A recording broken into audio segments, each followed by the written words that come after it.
Hello friends, welcome to சமையல் diary. இன்னைக்கு நம்ம சமையல் டைரியில் ஒரு ஈஸியான ரொம்ப டேஸ்டான மட்டன் உப்பு காரம் எப்படி பண்ணுறதுன்னு பார்க்கலாம். இது ரசம் சாதம், தயிர் சாதம், சாம்பார் சாதம் அப்படின்னு எல்லாத்துக்குமே ஒரு அட்டகாசமான சைட் டிஷ். வாங்க இது எப்படி பண்ணுறதுன்னு பார்க்கலாம். ஃபஸ்ட்டு ஒரு மிக்சி ஜாரில் 15 பூண்டை நல்லா தண்ணியில் கழுவி இது மாதிரி மிக்சி ஜாரில் எடுத்துக்கோங்க. பூண்டை உரிக்க தேவையில்லை. இப்போ நம்ம இதை நல்லா அரைச்சி எடுத்துக்கலாம். பாருங்கள், நான் அரைச்சிட்டேன். இந்த அளவுக்கு நீங்கள் அரைச்சா போதும், ரொம்ப நைஸாக அரைக்க தேவையில்லை.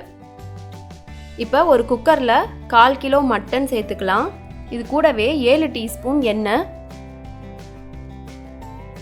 தேவையான அளவு உப்பு, காரத்துக்கு 2 டீஸ்பூன் மிளகாய்த்தூள். காரம் கம்மியாக சாப்பிடுவீங்க அப்படின்னா கொஞ்சம் கம்மி பண்ணிக்கோங்க. அரைச்சி வச்சுருக்கோம் இல்லையா பூண்டு பேஸ்ட், அதையும் நம்ம சேர்த்திக்கலாம் இது கூடவே. அப்புறம் 1 டம்ளர் தண்ணி.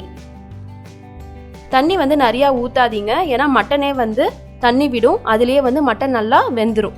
இப்போ குக்கரை மூடி வச்சிடலாம். ஒரு 8 விசில் வச்சு எடுத்துக்கோங்க.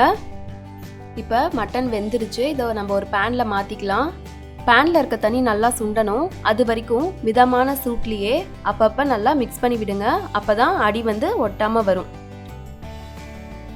நம்ம எப்போவுமே மட்டன் பண்ணும்போது தேங்காய் அரைப்போம், மசாலா சேர்ப்போம், அதெல்லாம் பண்ணாதான் டேஸ்ட்டாக வரும்னு இல்லை. நீங்கள் இது மாதிரி பண்ணி பாருங்கள். இது பண்ணுறது ரொம்ப ஈஸி, ஆனால் ரொம்ப டேஸ்ட்டாக இருக்கும். நல்லா தண்ணி கொதிக்கணும், கொதித்து சுண்டணும். பாருங்கள், நல்லா மட்டனும் வெந்துருச்சு, தண்ணியும் சுண்டிருச்சு. நம்ம மட்டன் ரெடி ஆயிடுச்சு.